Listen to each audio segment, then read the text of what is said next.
تذكر يوما كنت تعانق دمعة الفكر تناجي الله في صبر وترجو رحمة تسري فعاش القلب إخلاصا وصرت تحوم كالطير تحلق في ثقافات وتنهل من ربى الخير ترى ما زلت تذكرها وتذكر روعة.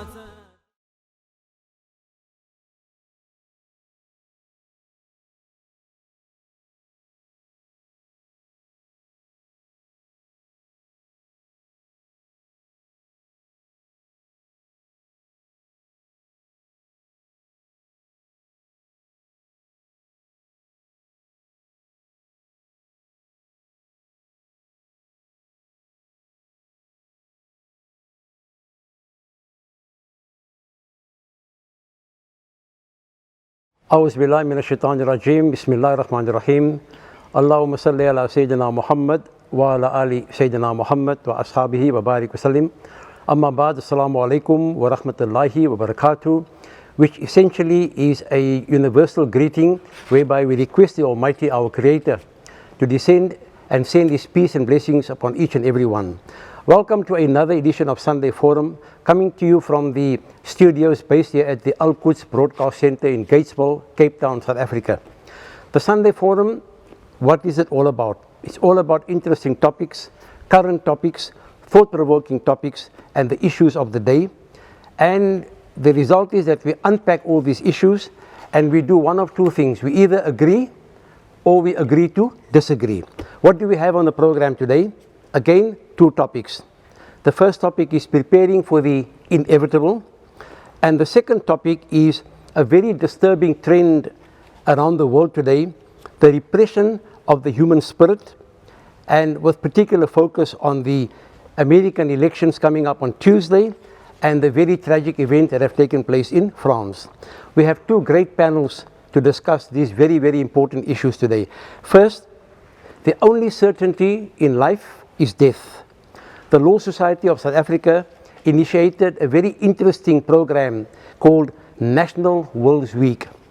And although the word will seems to be something that should be done by each and every person, it appears as if there is no will by some people not to have a will. My panel today, both practicing attorneys, Najma Bawa and Ihsan Hendricks. Assalamu alaikum and welcome to Sunday Forum. Alaikum salam. Walaikum salam. It's Higgins, not Hendricks. I'd like to keep the discussion very basic and very simple because I know it can become a very complicated issue. And secondly, I'd like to cover a very broad spectrum of issues, not just confined to the Sharia aspect, but to the legal aspect as well. And allow me to maybe impose on Najma first by posing the first question. Najma, people who do not have a will, would you say they are in the majority? And if so, why? Well, first of all, thank you for having me on the show. I do think there are many people who don't have wills, and I don't think it's because they don't care. I think it's they're not aware of the consequences of not having a will. I don't know how you No, feel absolutely, about that. yes. And I think that if we go out there, even as young or old, I don't think they realize the consequences, and people procrastinate too. So if we go out there and educate them and talk to people and make them more aware, so I wouldn't think they don't care or they're apathetic, they're just not aware. So there are many people who don't. There are many people. Would you agree with that, Ihsan? Absolutely agree with that. Yeah, and as I said, it's Ihsan Higgins, not Ihsan Hendricks. His You name. said Hendricks. I'm so sorry. that's Ihsan fine. Higgins for the record. Yes.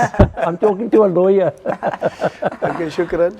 Although Ihsan Hendricks was a very famous Maulana in Cape Town. Of course. Yeah, but and as you said earlier on, you say that death is a certainty, but so is taxes as well. Yeah. But coming back to what Najwa said, I absolutely agree with her. People, we're sitting with a problem in the Muslim community, especially. Okay.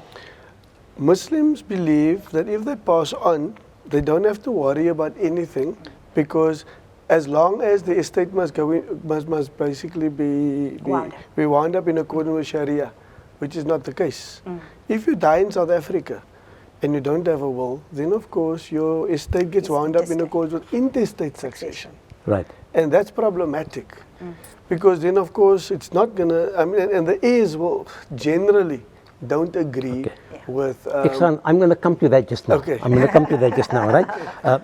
Look, this is a very interactive and a very sort of engaging conversation. So we're going to come to that. It's an important point. Just hold it there for a couple of minutes. But my next question to you would be, and again, I said we're going to keep this very basic, okay?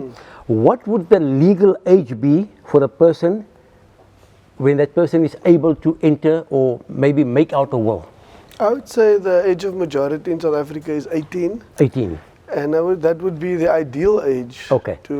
Chances are there's a good chance that that person don't have assets at that point in time. Okay. That's what you wanted to say? I want to say, what if you are minor and you have inherited property? Then don't you think that even as a minor that you need to have a will, but a guardian obviously assisting? Yeah, I would say in that case, the responsible adults that allowed that minor to inherit that particular assets, they should actually register a trust, or they should actually put a trust in their will, so that that minor is not in control of that money. It will be and it will be in a trust, and there will be responsible trustees to administer that. Great. So basically, a person reaching the age of, is it the age of adulthood, 18 years old? 18 years old, majority. Yeah. So that person is then able to make out his, her own will. Yes, on their own. Right? But if a person is younger than that, if you can just clarify on that, the point that Najma raised. Then I would suggest that if somebody has assets and that is younger than 18 years of age, then the adults who allowed that person to either inherit that money or to, of course, if it was donated, they should actually register a trust. Right. And appoint trustees to guide the minor in that regard, which means the minor can't just go buy himself a Ferrari or go squander the money.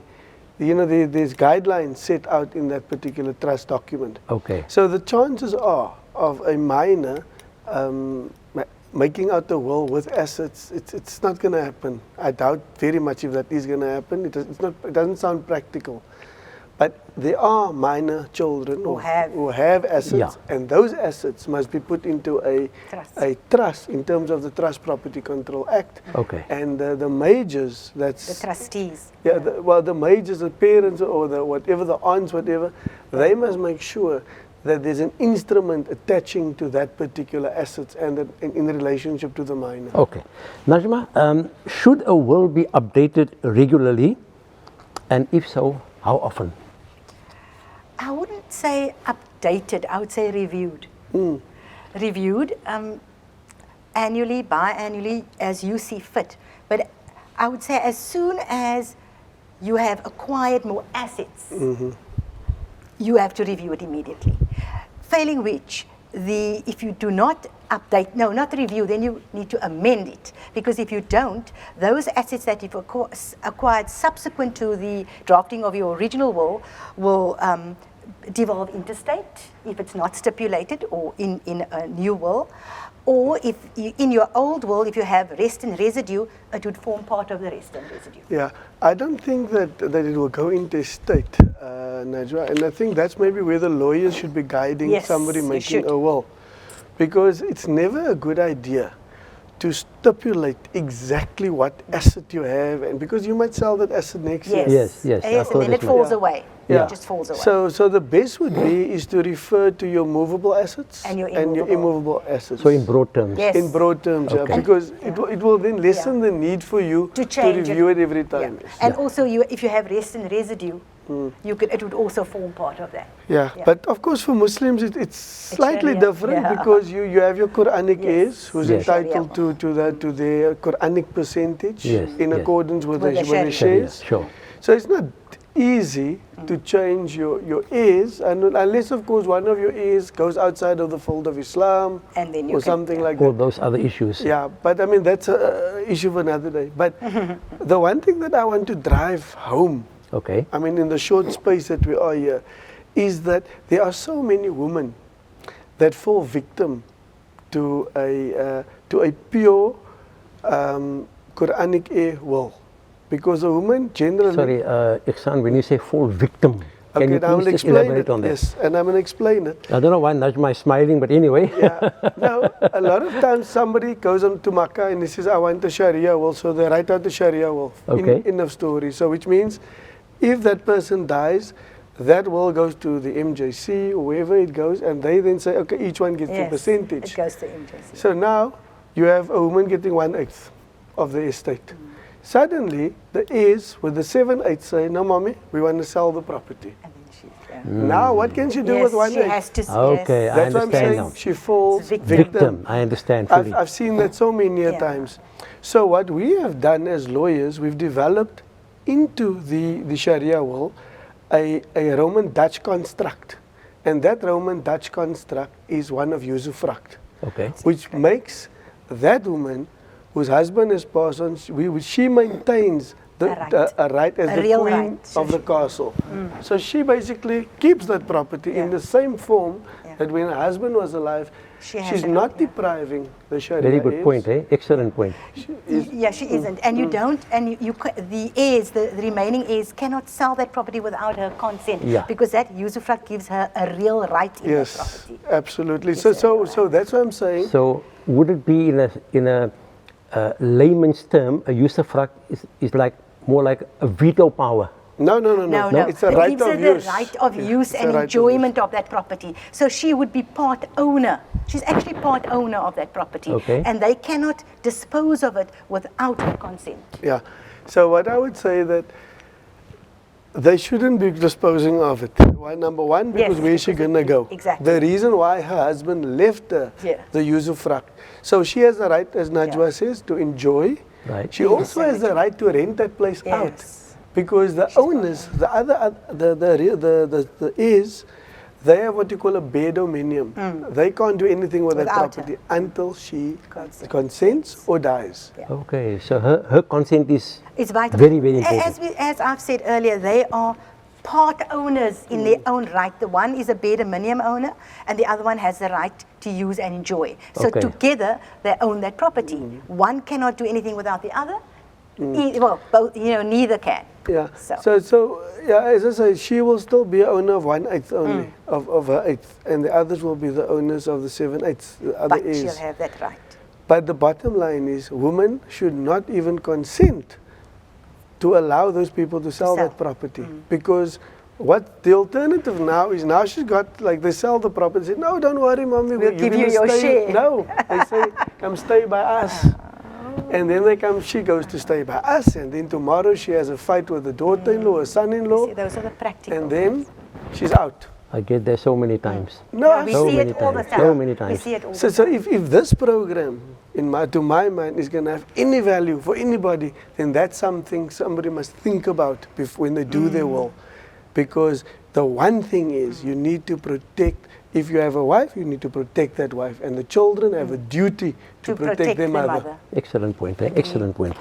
I also wanted to ask you, what is the difference between an executor or an executrix as opposed to an administrator of a will?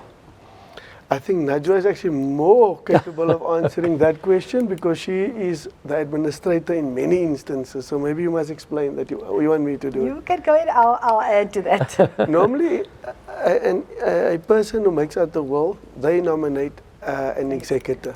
They confirm that's the executor, but the executor and the administrator may not necessarily be the same person. Okay. Good. So the executor would be entitled to an executor's fee of 3.5%. But they must also make sure that somebody administrates this particular estate. And that's where Najwa comes in, because she does it normally. I know that a lot of lawyers say, it's good. It depends on the situation. If there's one property, I believe that maybe the person should appoint the eldest son or the eldest daughter, or somebody who was the most responsible in that family as the as the executor. But they're also an heir. Yeah. If it's a complicated estate, then maybe it's better to have an accountant or an attorney as the executor, because they will also then be the administrator of the estate. But then, of course, you have a situation where somebody is at arm's length. If there's a fight between the heirs, then the executor can say, wait, this is not what your father intended, or this is not what your mother intended. So I'm going to also play the mediator, and also you can also have a clause in there appointing that very same attorney as the mediator or as an arbitrator in the event of a dispute. Because disputes to the High Court is so common in the Muslim community, and they spend hundreds of thousands rands on lawyers, which is totally unnecessary. That dispute can sometimes be resolved within 5 minutes. So, this is so interesting. So what's the difference between a mediator and an arbitrator? Excuse my ignorance. Okay, it's not, a lot of people don't know the difference. A mediator is somebody that has the consent of both disputing parties to try to resolve the problem. Issue, However, it's not binding, because if they say afterwards, listen here, we've now spent 3 hours on this and we're not getting headway here, and you know what, I'm not agreeing to this anymore, and he walks away. And even if they have agreed to it, a day later they haven't signed a document confirming agreement, they say, no, I'm not happy with that mediation. They can walk away. I can walk away. Okay. But if it's an arbitration, then they get an arbitrator, an independent person as well. Okay, so then, it can be the same person. Yeah, but if then, the will says an arbitrator. But then it's binding. Yeah, because then it's a contractual binding. Okay, all right. Thank you so much. So thanks for that A clarification. mediator could, initially you want to mediate, so maybe to avoid the arbitration. So you'll get a family member, or you'll get anyone, imam or somebody, anyone to mediate. But it may not, there may not be fruits to that. Yeah, but because either party can decide, now listen, I'm not interested in this. But if it's an arbitration, then of course they're bound to it. So whatever that arbitrator decides, it can even be made an order of court afterwards. Okay. And then they've got to abide by that. Great stuff. Najma, should a will be drawn up in the early hours of the morning and kept secret until a person passes away? Or should a will be drawn up and then you call your family together and say, listen, my beloved wife or my husband and my children, this is my will. I'm telling you people now up front. What should the situation be? My personal opinion would be to discuss, not necessarily discuss, but I would advise my family. This is what I've decided. The testator actually has a right not to disclose it at all. It's the testator's right. But as I said, in my personal opinion, I would talk about it. So whatever issues we normally see after death, that's the point I'm coming to. Iksan has mentioned, issues and they don't agree on certain things, may be brought up prior to that, so that the testator would be there present. As I say, he doesn't have to, but then he can at least discuss it with his family members. It may not even resolve the issue, but the opportunity will be there. Would you agree with that? It depends on the person and the family circumstances, but I would agree with the approach that it's maybe a good thing to discuss it with the family on the basis that all things being equal and the family's on good terms, etc. I agree. Then it's fine. But I think it depends on the circumstance that a lot of people choose to say, right, this is the estate and that's what's going to happen. Yes. And I'm telling you this now, and so that when I've died, then it's recorded. But it must be recorded. People must not assume that they're going to tell each other. No, but my dad always said so, and he always. That means absolutely nothing. Any legal agreement must be in writing and signed. You can't talk about it's not going to happen. I agree with you 100%. Okay. So it doesn't have to be, but it is a good thing if it can be done and spoken to the family about. And as it's not necessary to discuss. As a testator, you don't want to discuss it. You know what you want, but it's to tell them. And also, and to tell them based on the legal advice that person received. So it's not for one of the heirs to say, but I don't think it should be that way. It's not their will, it's the testator's will. And the testator went for legal advice. And that's what he wishes. And the one thing that I know, this is not maybe one of your questions, but I want to get this out there also. Sure. Is that, a lot of times people, especially testators, elderly testators, they feel they've worked hard for this property, they've put their blood and their sweat and tears into that thing, him and his wife. So now they want to keep this property in the family. And what they then do is, they say, this house is for the family. Now herein lies the problem. Big because problem. now somebody's son gets married, somebody's daughter gets married, and they say, yeah, but why can't they stay there? I'm also owner of the house, and I'm also owner. And there, that is where dispute comes. So I'm going to advise the testators to say, listen, yes, this is a property, and my elders will have the first option. Yes, to If he purchase. doesn't want it, the next one, and the next one, until until everybody's been given an option at market value. Not at geluk value, Yes, market value. And they don't realize the consequences of geluk value, as you Yes. say. There's donations tax. Yes. Oh. So it's, yes, I'm glad you raised that. But I mean, also the fairness of the situation. Yeah. You can't say, okay, you can get the property for $1 million if the property is Yes. worth $5 million. Yes. You're depriving the other Others heirs. of their share. Yeah. So if all the heirs decide, no, I'm out, I'm not buying it, then you must offer it to a third party Yeah. at market value once again. And it's got to be stipulated in the will as such, otherwise you're going to have problems, you see. It has Yeah. to be stipulated. There must never be a situation where it's just, okay, the 5 of you will have that property. Now you get 5 people, it's in their name, Yes. but they don't And even, they can't agree. And they can't agree. Yeah. they don't even like each other anymore. No. It becomes a huge And problem. that is what my partner, Nasda Abrams, and I see at the office. She's actually the one who does most of the estates at the office. But we see that after death, and they come and they sit in the office and we just look at each other because they just can't agree. Yeah. So Yeah. when you are drafting your will, I would suggest, and I mean, we are there to advise them, just make it as clear as possible. Don't leave it to 5. If you want to leave it to the 1 or to 2 of them, and they've got to agree. But I would say, So in other one words, person. clear-cut directive. Clear cut. Clear-cut directive. Clear cut. Ihsan, can your children be executors or executrix? As I said earlier on, sometimes when the estate is if it's uncomplicated, then it's probably okay to do it that way. Because maybe just one property, a bit of money in the bank, that's fine. But the minute you start looking at somebody with pension funds and shares and options and stocks and all these types of things with various properties with sectional titles, then you're sitting with then you need somebody who has got more of a understanding of this of the conveyancing process, of all the nitty-gritties that goes with winding up an estate.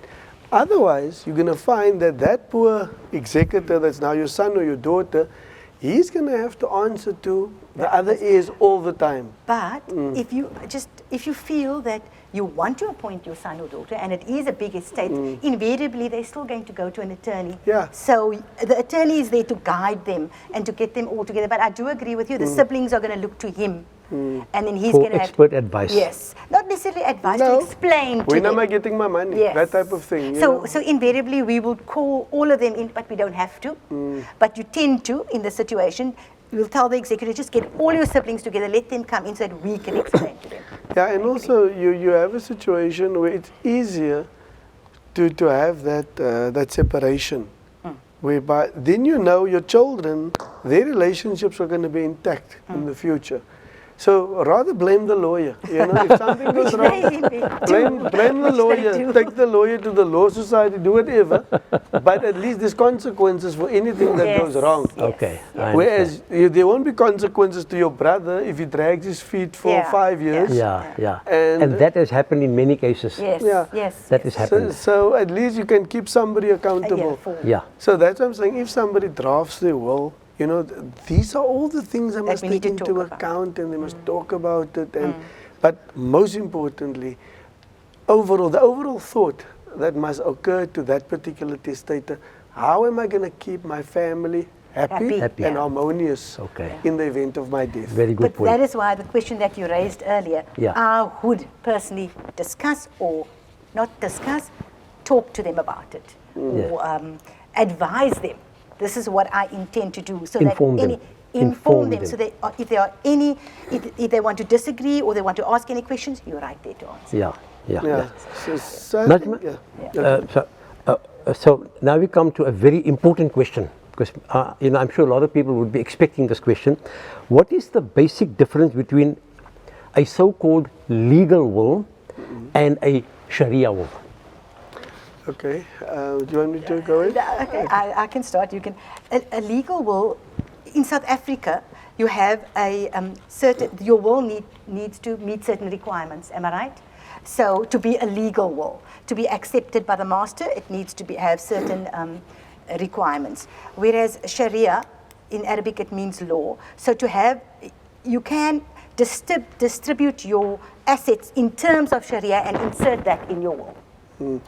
That's what you can do. So in terms of Islam, your Islamic law, you can have that. You can have all your assets and say, I would like to bequeath my assets in terms of Sharia. Sharia. Yeah. I think my answer is not that different to Najwa. It's like, firstly, if one speaks about the South African law, well, it must just comply with the Wills Act.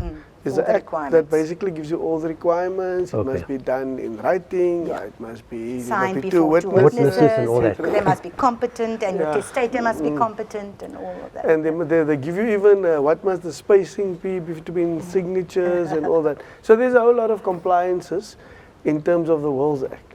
That's why I get very irritated when you have people that are not qualified to execute wills on behalf of someone who like your travel agent who says, no, I'm going to do your will. Oh my God. Then they come back from Makkah and the person has done, now you look at this will. It's not valid. So it's not valid because the will has not been, there's not two witnesses or a family member signed there. That's also, and they inherit. Yeah. And then you can't be a witness and so it renders the will invalid. So you can't be a witness and an heir. And an heir. Yeah. Yes. Okay, I'm learning all the time from both of you. And then you have banks that also say to us, no, we're going to do your will. It's free, whatever. Nothing is free. Nothing is free. Agreed.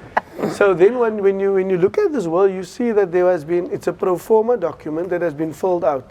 No signatures on the sides. So that can also render a will invalid. That's why I'm saying, I'm not saying the banks can't do it. No, it's their right to do it. But they've got to comply with those requirements. Exactly. I mean, like, drafting a will is not reserved attorney's work. So anyone can, but if you are the testator, you must make sure that that person who's advising you knows what he's knows doing. The law, knows property law. Knows everything. And like I said, it must ideally be a lawyer. Because when you have a clerk doing your will, there's invariably problematic consequences. And if that will hasn't been drafted properly or hasn't met the requirements, then it's invalid. The master won't accept. So your estate is now going to be devolved in terms of interstate succession, and that's another ball game. That becomes a nightmare. No, it's not a nightmare. It's just another ball game. It is contrary to the to the testator, Sharia. and it will be to the testator's wishes or to Sharia. This is stipulated in a certain way. It will devolve in terms of interstate. Okay. And I want to just mention that. Now, a lot of times, somebody either didn't do a will, alternatively, they made a Sharia will, but it didn't comply with the requirements of the Wills Act in accordance in South Africa. So now the master says, look, we're not accepting this will, thank you very much, right? Now you are forced to basically do it in accordance with interstate succession. Now the first bad consequence of that is that the master will now appoint an executor. You can't decide who's going to be the executor. And that executor has to furnish security to the value of that estate. Oh my God. Even if it's an heir. Yes. If 5 of the heirs say, listen, we want my eldest brother to be, say, okay, yes, he can be, but please furnish him with a bond of security. A bond of security. Now therein lies the problem. And then you've got to acquire that, and it's very difficult. That's your first problem. Your second problem is, now the whole family comes there, almal is lekker toegestik, and Buddha's got kufiyas on, and they say they want to do a Sharia will. So I said, okay, fine. So now we're going to have to do what you call a redistribution agreement. Now the problem with that is, now the woman sitting there knows that if they agree to this redistribution agreement in accordance with Sharia, she's going to get an eighth. Then, no, not the eighth. She will get half of what the male heirs will get. Yes. The wife will get the eighth. You said the wife? No, I'm talking about the males and the females coming there. Okay. So the point is now the women know they're going to get half of what the males will get. Right. Okay. And of course, a lot of them will think, but hold it, I'm the one that looked after mommy. Yes. I'm the one that looked after daddy. Why should you get double what I'm getting? Now, not that they want to go contrary to Sharia, but they want to now, in their minds, it's not fair. the way this thing is now going to happen. Now you get the dispute. Now the males will say, yeah, you people are going contrary to the Sharia. And the females in their heads, although they don't want to go they contrary, said they looked after they're saying, but you had extra duties. If you are a male heir, so you are responsible for the woman in this family. Exactly. Now the question is, have they been responsible for the woman in this family? Or are they just taking the cash, putting it in their pocket and saying, I'll see you guys. So you see how it can become problematic if you don't do this properly. Exactly. And that's what we see after death in our offices. Right. You know, when they sit around and they discuss these So things. all those issues that we've raised actually answers the question which I was going to pose to you now. What are the ramifications of not having a will? And I think you've explained that very, very beautifully. Just one final question. Somebody asked me during the course of the week that I should pose this question about a living will. Now, Najma, you seem to know a little bit about. I read up on that, yeah. No, you can go ahead. If No, I'll add to it if I need to. say that it's a directive by a person, and I wouldn't call it a living will. It's a will. Yeah. So it's a directive by the person to his family members in a medical context. That's what I've read, to say that if they're in a situation where they need to be kept alive artificially, they don't want that. They don't want any medication. They must just leave it as So it's a directive by a person who is incapacitated? At the time the directive needs to be carried out, not at the time that he Okay. Would you concur with that? Yeah, I think that is a topic on its own. I know. I mean, you're dealing now with euthanasia. Exactly. All of that, that's a whole new ballgame. I wouldn't actually go into that topic because it will take away the messages that we've given already. Okay. And I think if you do want to have a topic on the issue of euthanasia and that type of clauses in wills, then I think we should do a completely different program on that. Inshallah. It's a whole new ballgame. Yeah. Agreed. Let me get this right now. Ihsan Higgins. That's right. Shukran so much for coming in and sharing all this very, very important information with us. Najma, thank you so much. Highly appreciated. To both of you, I'd like to thank you very much and wish both of you all the best with this very important and challenging issues that that we have all the time. I have it in my office. I'm not an attorney, but in the property field also we get it all the time. So thank you so much. Thanks there to attorneys Najma Bawa and Ihsan Higgins for making us aware of a very, very important topic, the importance of preparing during your lifetime for what could happen after you not around in this world anymore. And the important message which both of them have left behind is don't leave any problems behind. With that, after the break, the toxic tones of Trump and Macron. Don't go anywhere. تذكر يوما كنت تعانق دمعة الفكر تناجي الله في صبر وترجو رحمة تسري فعاش القلب إخلاصا وصرت تحوم كالطير تحلق في ثقافات وتنهل من ربى الخير ترى ما زلت تذكرها وتذكر روعة.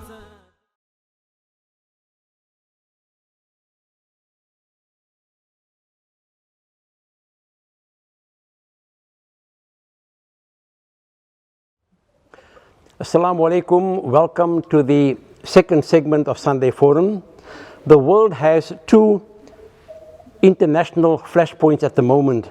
The one is the American elections, and maybe very soon after Tuesday we'll know exactly which way things are happening there. And secondly, the Islamophobic tendencies coming out of France. Very unfortunate, but that's what's happening at the moment. It may not be of interest to each and every one of us, but it certainly affects everyone on planet Earth. We have today to discuss these very, very important issues via the marvels of Zoom. Ibrahim Fakir, one of the most outstanding political analysts in the country. Ibrahim, assalamu alaikum and welcome. Wa alaikum salam wa rahmatullahi wa barakatuh, and shukran for having me. It's a real pleasure to chat to you again, Star. Thank you so much. And also in the studio, we have the very young person who grew up in front of me, at the moment the shadow MEC for Education in the Western Cape Legislature, Muhammad Khalid Sayed. Welcome to Sunday Forum. Wa alaikum salam wa rahmatullahi wa barakatuh, Uncle Sattar. And thank you so much for having me. It's always good to be on the platform of Masjidul Quds. This is Thank you where so it has much. all started. Thank you so much. Ibrahim and Khalid, I'm going to play a clip. The one is by Sheikh Yasser Qadi, and the second one is by the famous South African personality Trevor Noah. And it basically puts into context the situation in France at the moment. Listen to this. France as a superpower, for the country, for the nation, for the president to use this incident and then to rub it in and to broadcast images that are derogatory, demeaning of our Prophet sallallahu alaihi wasallam in large billboards across the country, taking the largest buildings of the city and then portraying those images 24/7, reprinting those cartoons, making a criminal act to criticize the publication of those cartoons. To merely express anger becomes a critical act. To come and shut down over 70 masajid, as what happened in France. To have a lockdown on so many charities because they are not towing the party line. They're not accepting this crackdown. So the secret police are coming in and arresting people for verbally criticizing the tactics. Please spare me this double standards. This is not about freedom of speech, not at all. Freedom of speech applies when a minority speaks to the majority. Freedom of speech applies when those that are bullied have the freedom to speak out against those that bully them. When truth is spoken to power, that is freedom of speech. When the president, when a country, when an army act like thugs and they teach their own people to hate a minority, to have bad things about the minority, this is not freedom of speech. This is nothing but thuggery. This is nothing but an incitement of hatred. Freedom of speech does not apply over here. Less than 7% of France is Muslim. Less than 7%. Don't tell me that the 90% are intimidated, they're not going to speak their freedom. On the contrary, the acts of violence that happen at the hands of Muslims is negligible. One act, millions of Muslims, and one thing. These are statistics of any crime, any mafia, any negative that happens in a community. But what is the response? The criminalization of the entire religion of Islam. The criminalization of any type of criticism of government policies. And subhanallah, France, who are you to lecture us about the freedom? Who are you to tell us about the crimes of one man? Have you not looked at your own crimes? Have you not looked at your own colonial past? Have you not seen the brutal occupation of Algeria for over 100 years? Millions of people were killed. Not one teacher, millions of people were killed. Innocent women and children slaughtered. Rape was rampant. Anybody that objected, they were tied on a car and with a handcuff and they were dragged through the streets of Algeria until they died. They set up concentration camps way before Hitler. Don't come and tell us about freedom when you yourselves have not embodied that freedom. You get angry at the murder of one man, and yes, that should not have happened, but you do not look at what you yourselves are doing to an entire population. Millions of people in your own lands who carried the same passports, third, fourth, fifth generation of North African descent. They are in your lands because of you and your colonization. Don't blame them. They are there because you needed them to be laborers, to be manual workers. You brought them in because you colonized their lands. Now their children, great-great-grandchildren, now you discriminate against them. You don't give them the same education. You ghettoize them. You put them in the outside of the suburbs. You don't give them jobs. At every single opportunity, you shut the doors on their faces. This crime that occurred, the teacher that was killed, it had nothing to do with the books of fiqh. And it had everything to do with how you treat your own Muslim community. I'm not justifying, I am contextualizing. The only country that allows you to add mistresses to your family cell phone plan. As the country begins to reopen after the pandemic lockdown, one of the things officials are insisting on is that everyone must keep their face covered in public. But they have very strict ideas of what that face covering should look like. There is concern in France that racism is at the heart of who can and cannot cover their faces and specifically how they do that. Face masks are now mandatory in public in France. There are cameras in the metro system and other public places to make sure people comply. But niqabs and burqas, face coverings worn by some Muslim women, are still banned. While critics see a contradiction, the French Interior Minister reminded people this week that the ban on religious face coverings will remain in place. Okay, I'm sorry, but this is the most ridiculous thing the French have ever done. And yes, that includes giving cigarettes the right to vote. I mean, really though, how does this make any sense? You have to cover your face, but then if your face covering is too Muslimy, then it's not okay? France is so anti-Muslim, if they found a passage in the Quran that said French is the best language, then France would be like, we do not speak French anymore.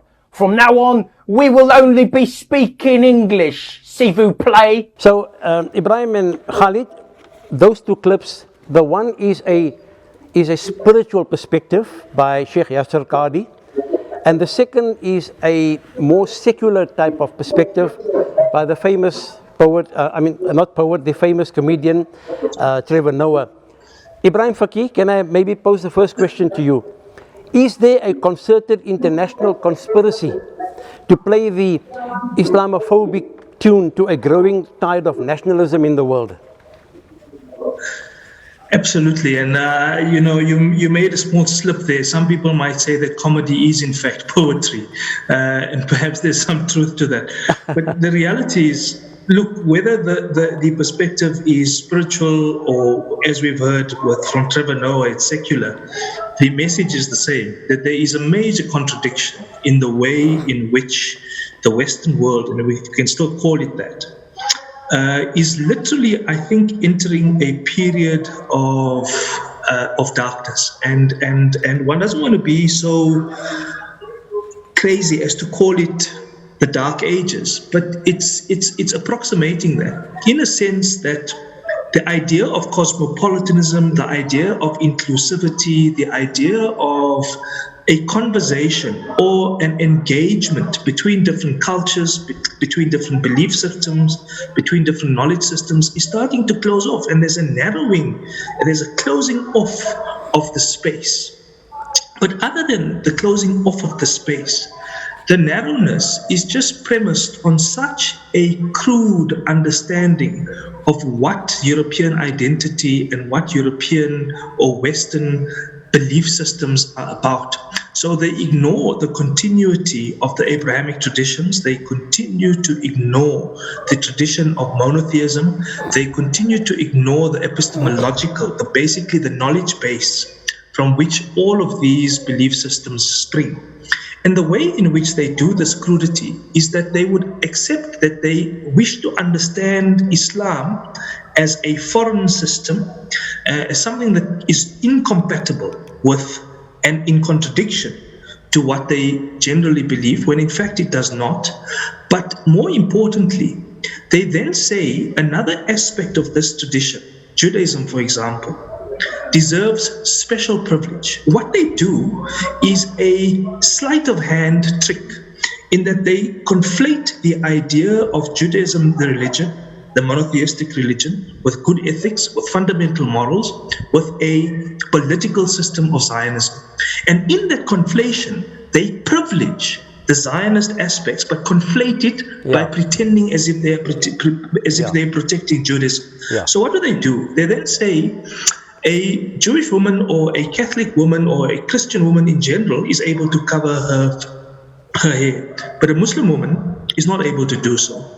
More importantly, you can insult at will the Prophet Muhammad sallallahu alaihi wasallam, but you can't say anything about Israel. You cannot say anything about Zionism. You cannot say anything about the Holocaust, whether it's an academic exercise or not. And I'm not by any means a Holocaust denier, a great tragedy in history, but you can't even mention those kind of things.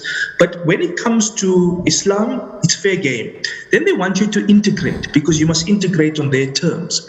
And Abdul Hakim Murad, the thinker and theologian in Britain, asked this question: what do you want us to integrate into? Because we speak your language, we dress like you, we eat like you, we live amongst you, so what do you want us to integrate in? Debt, credit card debt, gambling, clubbing, drinking, fornication, adultery, and then of course the greatest fornicator of them all, Mr. Macron, wants to tell us about how we should behave and what our morality should be. Someone who's been a fornicator from being a teenager. So I'm not sure that we should listen to this morality, and we shouldn't, in our approach, think in the same crazy, narrow, exclusivist terms that they do, because they are closing off, and it is a danger. I think this Islamophobia is being used as a nationalist ruse, but we need to be more careful about how we also separate the nationalism. So I would think that the rightward shift in Europe and Brazil, India, is not the same as it is in Britain. There's slightly different things going on, all of them equally dangerous. Okay. But I think you're right. There is something about characterizing Islamophobia as something outside the norm of civilization. Okay. Thank you, Ibrahim. Mohammed Khalid, is there a similar pattern emerging in our country? Thank you very much. I think, and I want to thank for the background that was set out now by our previous speaker, by Ibrahim, is a very good one. But to say that, look, to speak about a similar trend here, I wouldn't say that it's entirely the same situation. However, much of what we find in Europe in particular, and the attack on Islam in particular, in my observation, has got to do with the rise of neoliberalism and capitalism to its most extreme. And that being coupled in the French case, because the French also going to their roots also, I remember. This is the French approach to colonialism also has been one of decimating the culture and religion of the countries in which they entered, but also decimating culture and religion in France as well. So there's a rise globally with the rise of extreme capitalism and neoliberalism that is tied to material consumption. With that being promoted, the human person and the values which we would deem as divine values, which the human person deems to be important in life, is being eroded. Would you say that they're trying to neutralize our value system? Most certainly, because our value system, and particularly the Islamic value system, and if we look at the South African context, the Christian value system, the traditional religions of African brothers and sisters, represent the antithesis. Ubuntu, for example, represents the antithesis of capitalism, of extreme neoliberal capitalism and materialism. And Islam, even if we look at the European context, Islam poses a threat to that. Because we don't believe in that type of narrow secular division between church and state in our lives. Yeah. So there's an erosion. So the threat, I would place the threat here in this country at that level. But there's also at another level, there's a rise, sadly, there's a rise in South Africa of narrow nationalistic identity politics. Even if we looked at the trends during the general elections and some of the voting patterns, if we look at the kind of leaders that become famous, if we look, for example, even at the rhetoric coming even from some of the religious political parties, some of the ethnic-based political parties, so I'm not saying it's going to be at the same level of what we find happening in Europe and France, but there is some element of an undercurrent. And latching on to the point which was made now previously by Ibrahim also, our response as Muslims to the Islamophobia. We've seen here in the Western Cape, for example, in Paarl, where a young woman was attacked because she was wearing the hijab. There are these cases. But our response as well needs to be very, very measured. It needs to be within the context. We're celebrating the month of Mawludun Nabi, within the context of the model of the Holy Prophet. One with akhlaq, one with etiquette, one with foresight, not one that feeds into the narrative. Because Macron, he spoke about Islam being in crisis. In fact, what he could have said, and maybe not from him, it shouldn't be coming from him, but we must also admit as Muslims that at times the manner in which we even speak to each other around issues of contention, and the Gatesville Mosque example which you were speaking about is a focal point at times. Does that feed in to the narrative that the West are trying to portray. And that's the danger. Are you inferring that if we had not to say Islam is in crisis, but perhaps that Muslims are in some sort of crisis, maybe that would have made us think a little bit, perhaps, to do some introspection? But not if it's coming from him. Okay. Because Macron is one of those leaders who goes to the Muslim world, fraternizes with the biggest dictators in the Muslim world, fraternizes with leaders that actually promote a version of Islam that feeds into Islamophobia. 100%. Okay. Ibrahim, I want to ask you, when we look at countries like Israel today, India today, Britain, USA and France, and this right-wing tendency, is the reason for that merely because of the vote bank? Yeah, I think there's slightly different things going on in some of those countries. So I would take India as a kind of right-wing religious fanaticism and almost religious fascism. I think Britain has something slightly different going on. There's subtle, multiple different currents going on. The one is an insularity, sure. The second, which it shares with the US, is a kind of degree of economic protectionism. So it's economic nationalism. But in its economic nationalism, it is quite cosmopolitan and relatively inclusive. So you would be hard-pressed to imagine even half a century ago that the city of London would in fact have a Muslim mayor, or that many of the cities in the north would actually have Muslims in their administration. And even at the upper level of the British administration, the same is true in the US, where you've got representatives both in Senate and in Congress, which are Muslims. So there's something slightly different going on. And following on from what we were talking about earlier, I think in India and in Brazil, what's happening is that there is an attempt to define out those people who you might not think belong in your society. So in India, it's Muslims. In Israel, I think there's something else going on, because Israel tries to be this place where all the multiple currents there's a confluence of it. So they try to pretend as if they are cosmopolitan, they are inclusive. But we know that the entire idea of statehood is based on this fiction of being a privileged or a state of the privileged people. So this is where, again, that conflation between religion and political ideology is fused when it comes to Zionism, right? So they pretend that they are that, but in fact, it is a real settler colonial regime. Now, there are ways out of it, sure. South African model may have been one where you've got common citizenship and equal rights, but it will take a long time to come.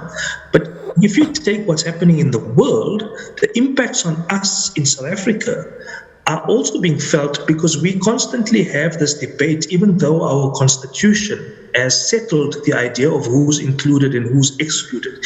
In fact, in our constitution, I don't think we exclude anyone. So it's quite inclusive.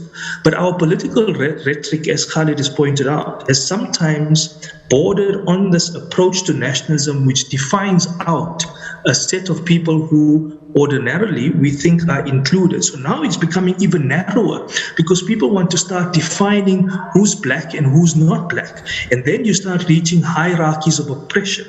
And, so these people were more oppressed than others and therefore are deserving of more privileges. Now, if we get to that point of a debate, we start edging onto the precipice of what these dangerous forms of exclusive nationalism start to mean. Now, we as Muslims, I think, embrace a question of inclusive nationalism, of a cosmopolitan nationalism, even of people of a different religion, of a different faith. And we include them and we grant them their rights. But we now in Europe are finding what's happening, and perhaps not so much in the US, because I think people in their distrust of Trump, and there's much to distrust, does not necessarily impinge on the individual's right to exercise their religious freedoms. India is slightly different because to the extent that you've got people, and it's so complex that there are people who have the right to express their religious identity and practices are still trampled upon because of their very identity. So there's something curious going on in India, which is much more dangerous than it is either in Britain or in the US. But Israel, if you come to Israel, there it's fundamentally dangerous because it's based on this entire figment of what the state is established on, what its ground rules of engagement are, what its annexation and extension plans are going to be. So they, of course, have got the complicity of some of the Arab world, which is helping them along in this weird ideology of a clash of civilizations, when in fact there isn't a clash of civilizations. We ought to be in an era of the syncretic synthesis of civilizations. Thank you for that, Ibrahim. Mohammed Khalid, Ibrahim mentioned earlier on possibly one of the most famous, in inverted commas, names in the world today. That is the name Trump. Okay, so by Tuesday night we'll know exactly which way America is heading for. In your opinion, what are the repercussions of a possible further 4 years of Trumpism in the world? Look, I think the repercussions are multi-pronged. From the perspective even of the of solidarity of forces that are opposed to imperialism and are opposed to US imperialism in particular and opposed to the right wing, there could be, I'm not saying it's good, but at least what 4 years or so of Trump has done, to a great extent it has galvanized support or an idea around the fact that the United States of America has a problem. It has united people around the negativity for which Trump stands for.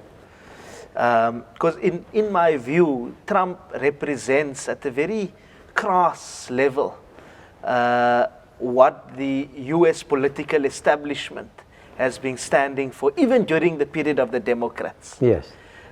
If we look at the Barack Obama period, and with all the positive change that may have happened for Americans inside of America, but also there, if we look at the issue around healthcare, Obamacare, it'll be interesting to actually analyze what practical change actually did take place in terms of, even the issue around race, what practical change happened. But beyond that, the foreign policy.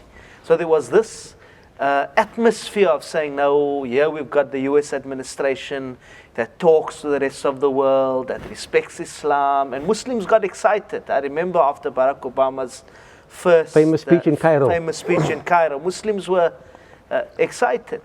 But what happened? The drone attacks in Afghanistan increased, the involvement in Syria. Yes, there was the deal with Iran that I think would not have happened under a Trump administration. So what I'm saying is that I don't really, in terms of foreign policy, at a foreign policy level, I'm not necessarily convinced that a Biden administration is necessarily going to be better. Or much different. Or much different. It may come in a different form. If you look at at Biden, he's had to get support of the Zionist lobby as well. Yeah. It may just come in another form. Can I be a bit of a devil's advocate? And let me just say for the record, I am no fan of Mr. Trump whatsoever. Me neither. Right? But there are people that say the man is very open and very frank, and he does things the way it's supposed to be done, and he keeps to his word. Now, would you say that a man like Mr. Biden would be similarly in terms of his utterances? Firstly, I think it's wrong to say Donald Trump does not keep to his word. Okay. There have been many instances when he has not kept to his word. All right. Ibrahim, would you agree with that? Khalid is right, but I'm tempted to agree with you that Trump is a problem.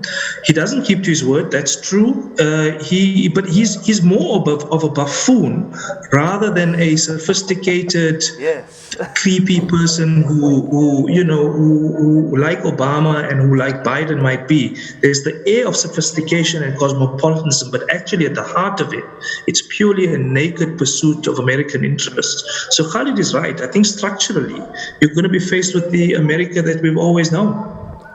Okay, Ibrahim, then I want to ask you, and maybe Khalid can come in on this question as well. There are major geopolitical realliances taking place in the world today. China, Iran, Pakistan, Turkey as a potential new superpower in the world. How is that realliance going to be able to shape the new world? Maybe Ibrahim, you could come in on that? Interesting. Yeah, I think, it's going to be interesting that China is rising along with India economically. But China's approach is much more a open one to the rest of the world, but the terms on which they do it are not always favorable to the outside world. India is pernicious inside, but very friendly outward looking. So the dynamic is going to be interesting, but the rest of the world, I think, sees through the ruse of a Modi India. Unless there's a different configuration of India soon, I think the world will see through the hypocrisy and the krachtdadigheid, if you want to call it that, of the way in which India is going to align in the international arena. But China will certainly try to bring in Russia, Iran, and all of the inverted commas progressive forces, which can be a force for good, but there are downsides to it. But that being the case, we got to ask not just about the realignments. And I want to raise a fundamental question, which Khalid will have a lot to say about, inshallah, is that, look, no matter what the international configuration looks like, until and unless you look after your domestic population and you give the domestic population the popular sovereignty that it craves, good freedoms, fundamental rights, but taking care. I think we've got a bit of a problem there. Khalid, let me just carry on with you while we're trying to get linked up again there. 26 years into a post-apartheid South Africa, have we as a nation set an example to the world of tolerance and communal harmony? And that actually to some extent speaks to what Ibrahim was saying. And what he wanted me to touch on around nation states, even though they may be part of a progressive global order, needing to take care of its citizens. So I think 26 years on, there's been a great attempt. We've made various strides, particularly in terms of the basic services. But of course, issues of corruption, issues of the neoliberal system. I think now the neoliberal system is further entrenching itself, even now, in South Africa, and that's a concern. And my concern is that the levels of poverty, the levels of frustration, can in a sense feed in to the political rhetoric of those who are populist, whether they are populist on the so-called left as they would view themselves, or populist on the right. It can feed into that. When you talk about populist, you're referring obviously to people who are feeding on this whole notion of nationalism. Feeding on the notion of narrow nationalism. Nationalism is not a bad thing, even according to Islam. It's not a bad thing, but the narrow ethnic nationalism. And so I think we have come a long way in terms of, if you look at our constitution, and Ibrahim spoke about that, practically there have been various steps that have been taken. Even if you look at the manner in which Muslims in this country are treated. Muslims are part and parcel of the system, part and parcel of decision making, even when it comes to civil society at various levels. If we look at the numbers that we are, there's been a but we must not rest on our laurels, because I'm saying as as the material conditions become difficult in South Africa, and obviously us as politicians, and I speak as a politician, have got a role to play in improving those conditions and also being disciplined enough not to feed into those conditions for us to gain popular support, because we tend to worsen it like that. But so for as long as that's not addressed, we need to be careful, because we could spiral into a space where not necessarily the state, where we won't find the state being discriminatory, but society may be discriminatory against each other.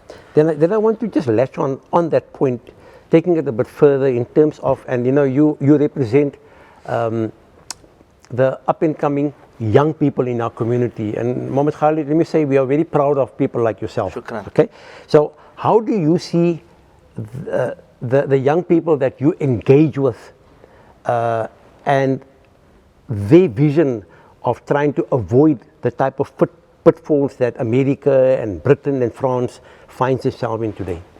So at a global level, I must say, many of the young people that one engages with, and this is from various strata of society, including the unemployed, there's an awareness, and that is why I spoke about Trump.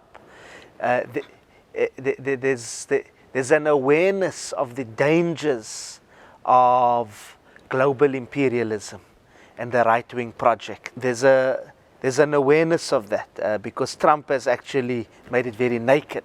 So there's an awareness, there's an engagement around those dangers.